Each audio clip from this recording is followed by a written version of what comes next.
Hi there, Lindsay here, the Frugal Crafter. Today I'm going to show you this really inexpensive palette that I made for my gouache. And I wanted something that was individually contained, each color, because when we did our oranges tutorial, I put my gouache out on this palette, which I thought, well, that's great. I like having it open like this and where I can see everything at once. But then I dropped it about a week later, and all of the little things of paint came loose, and a lot of it is actually in the corner of the room looking like birthday sprinkles. It's like I can't salvage it. So what I wanted was some sort of container that I could put each color in a container but have everything accessible easily. My first thought was to get these little lip balm containers, and they were this was $5 for 18. I used a coupon on it, but then after I left the craft store, I came upon this kind of toolbox from Harbor Freight. This was $5, and it has 24 little cubbies, and they're a nice big size, and they all fit inside here. So I decided to go with this. So there will be a DIY lip balm tutorial coming up, because you know me, I can't bear to waste it. And if I walk into the craft store again, I'm gonna walk out with way more than, you know, $5 worth of stuff probably. So so we'll do that. That'll be a fun project to do. But anyways, I want to show you what I did here, because it's really easy. This is the Arteza gouache. I really like it. It's very affordable, and I really think the light fast ratings on these are pretty good, and they perform really well. I did hear back from the company. They said like a 3-star rating is really good, 2-star is fair, is pretty good, and then 1-star is like under 25 years. So so yeah, pretty good stuff. So the first thing you want to do is peel off the label. Now I originally started writing labels on some label paper, but then I realized I could just peel this off, and it has all the pigment information right on it and everything I need to know. So so that would be handy, especially if I run out and I get another set to refill with. That will be nice. I'll know to put the right colors in the right boxes.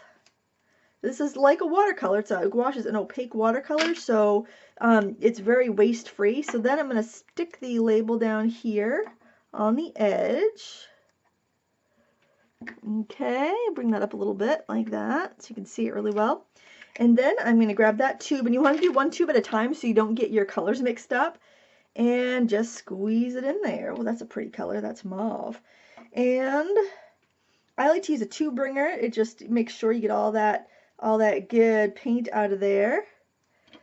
So that's what I'm going to do here. So to use this, you just kind of clamp it in the end like that, and then you crank it, and it'll usually get you another, you know, drop or two of paint, which doesn't seem like a big deal. However, when you're working with watercolor or gouache, that drop or two of paint could be like 20 or 30 paintings. You know, it's because it's, you know, it doesn't take very much, especially with these small tubes like that. You want to make sure that you get everything you can out of it. Now, if it's sticking up above the top of your container, you can just kind of tap it and flatten it out a little bit.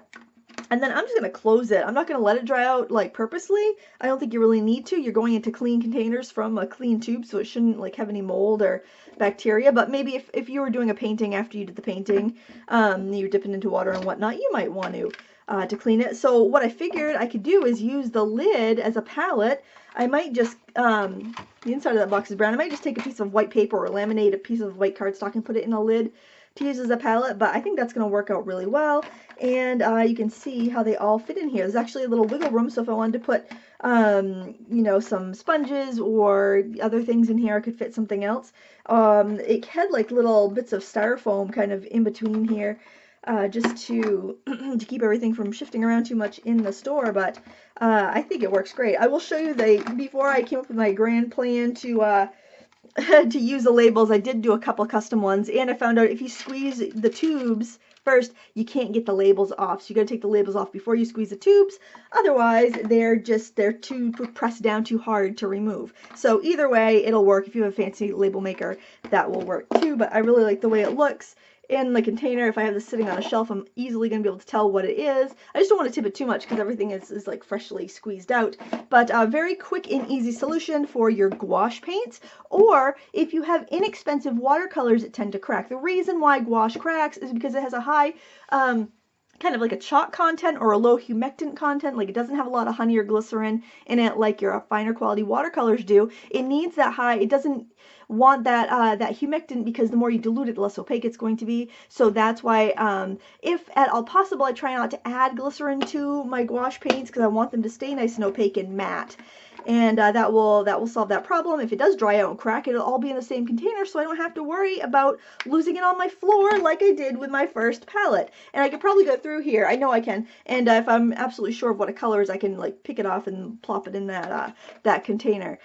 So there you have it, a very quick and easy palette idea that you can do for about $5 at Harbor Freight. Thanks for watching. Until next time, happy crafting.